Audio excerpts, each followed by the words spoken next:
Daily bread church వారి Bible facts. యేసు అప్పగింపబడిన రాత్రి ఎన్ని న్యాయస్థానాలు తిరిగారు? అసలు యేసుని విచారించిన న్యాయాధికారులు ఎవరు? న్యాయస్థానాల ముందు యేసుపై మోపబడిన నేరారోపణలు ఏమిటి అనే విషయాలు ఈ వీడియో ద్వారా పూర్తిగా తెలుసుకుందాం. ముందుగా బైబిల్ సత్యాన్వేషకులకు ఒక ప్రశ్న. యేసుని విచారించుటకై పొంతి పిలాతు హేరోదు దగ్గరకు ఎందుకు పంపాడు? 1. యేసు గలిలీ నుంచి వచ్చాడని. 2. సరైన సాక్ష్యాధారాలు లేక. దీనికి సమాధానం ప్రతి ఒక్కరూ కామెంట్ బాక్స్లో వ్రాయగలరు. ఇప్పుడు మనం టాపిక్లోనికి వెళ్దాం. గురువారం రాత్రి యేసు అప్పగింపబడిన తరువాత నుంచి శుక్రవారం ఉదయం వరకు 5 న్యాయస్థానాలకు యేసును త్రిప్పడం జరిగింది. ఇందులో యేసుని విచారించిన న్యాయమూర్తులు 4. ఒకరు అన్న, రెండోవాడు కయప, మూడోవాడు పొంతి పిలాతు, నాలుగోవాడు హేరోదు ఆంటిపాస్. ఈ 4లో పొంతి పిలాతు 2 సార్లు యేసుని విచారించాడు. కావున యేసు మొత్తం 5 సార్లు న్యాయస్థానాల వైపు వెళ్ళడం జరిగింది. ఇప్పుడు ఈ 5 న్యాయస్థానాల్లో యేసుపై మోపబడిన నిందారోపణలు ఏమిటో తెలుసుకుందాం. 1. సబ్బాతు చట్టాన్ని ఉల్లంఘించడం, అనగా విశ్రాంతి దినాన స్వస్థతలు చేయడం, యెరూషలేము మందిరాన్ని నాశనం చేస్తానని బెదిరించడం, దెయ్యాల శక్తితో దెయ్యాలను విడిపించడం, తాను మెస్సయ్య అని చెప్పుకోవడం మరియు యూదుల రాజుగా చెప్పుకోవడానికి ప్రయత్నించడం వంటి ఆరోపణలు యేసుపై వేయడం జరిగింది. కానీ ఇన్ని ఆరోపణలు చేసినా యేసు అరుదుగా ప్రతిస్పందిస్తాడు, నిశ్శబ్దంగా ఉంటాడు. తనను తాను రక్షించుకోవడానికి యేసు ఎటువంటి ప్రయత్నాలు చేయలేదు. ఇన్ని ఆరోపణలతో యేసు 5 న్యాయస్థానాలు తిరగడం జరిగింది. ఇప్పుడు యేసుని విచారించిన 4 న్యాయమూర్తుల గురించి తెలుసుకుందాం. ఇందులో యేసుని మొదటిగా విచారించిన వాడు అన్న, అంటే మొదటి న్యాయాధికారి అన్న. ఇప్పుడు దీని లేఖనాధారాన్ని పరిశీలిద్దాం.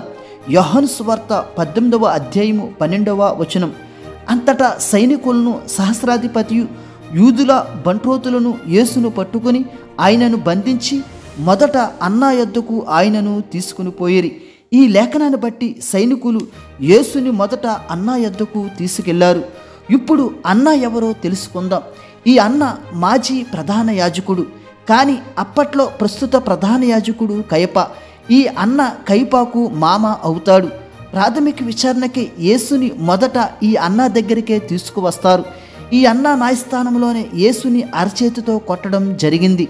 తరువాత ఈ అన్న యేసుని కయప వద్దకు పంపుతాడు. ఈ లేఖనాన్ని చూచినట్లయితే యోహాను సువార్త 18వ అధ్యాయము 24వ వచనం.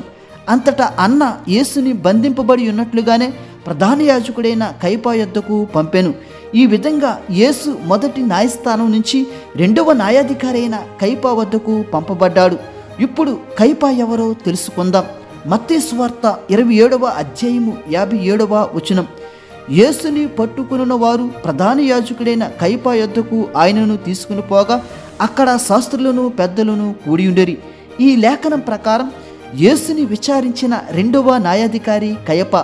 ఈ కయప అప్పట్లో ప్రస్తుత ప్రధాన యాజకుడు. కయప నేతృత్వంలో సన్హెడ్రిన్ అని పిలువబడే యూదుల ఉన్నత న్యాయస్థానం. సన్హెడ్రిన్ అంటే హైకోర్టు లాంటి ఉన్నత న్యాయస్థానం. దీనికి న్యాయమూర్తి కయప. యేసుని దోషిగా నిర్ధారించింది ఈ న్యాయస్థానంలోనే. దేవుని కుమారుడని చెప్పుకున్నందుకు, దేవదూషణ చేసినందుకు మొదటిగా దోషిగా తేల్చింది ఈ న్యాయస్థానం. ఈ కయప దగ్గర ఉన్నప్పుడే యేసుని గుద్దడం, ముఖం మీద ఉమ్ము వేయడం, ముసుగేసి కొట్టడం వంటివి చేశారు. ఈ 2వ న్యాయ విచారణ ముగించేసరికి ఉదయం అయిపోయింది. తరువాత యేసుక్రీస్తు పొంతి పిలాతు వద్దకు పంపబడ్డాడు. దీని లేఖనాధారాన్ని ఇప్పుడు చదువుదాం. మత్తయి సువార్త 27వ అధ్యాయము 1-2 వచనములు. ఉదయమైనప్పుడు ప్రధాన యాజకులను, ప్రజల పెద్దలందరూ యేసుని చంపవలనని ఆయనకు విరోధముగా ఆలోచన చేసి ఆయనను బంధించి తీసుకుని పోయి అధిపతి అయిన పొంతి పిలాతునకు అప్పగించిరి. ఈ లేఖనాన్ని బట్టి కయప న్యాయస్థానం నుంచి పొంతి పిలాతు వద్దకు యేసు పంపబడ్డాడు. అప్పటికి ఉదయం అయిపోయింది. ఇప్పుడు పొంతి పిలాతు ఎవరో తెలుసుకుందాం. పొంతి పిలాతు యోధియాలో రోమన్ గవర్నర్. పొంతి పిలాతుకు మాత్రమే యేసుకు మరణశిక్ష విధించే అధికారం ఉన్నది. ఎందుకంటే ఏకైక స్థానిక అధికారి పొంతి పిలాతు మాత్రమే.